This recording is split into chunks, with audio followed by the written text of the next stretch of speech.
ఈ బడ్జెట్లో financial year 2026-2027 కోసం ప్రభుత్వం ఏ రంగానికి ఎంత కేటాయించిందో ఈ షార్ట్లో చూద్దాం.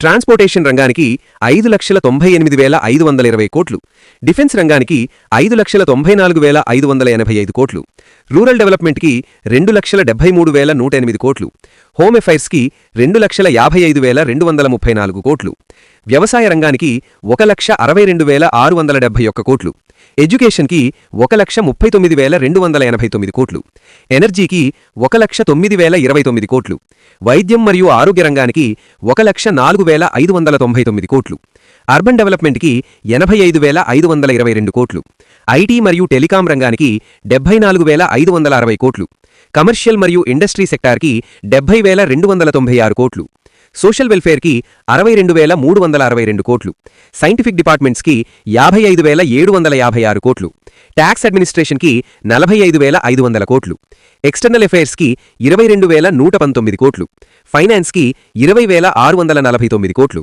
చివరిగా డెవలప్మెంట్ ఆఫ్ నార్త్ ఈస్ట్కి 6,812 కోట్లు. లైక్ చేయండి, షేర్ చేయండి, కమెంట్లో మీ అభిప్రాయం చెప్పండి.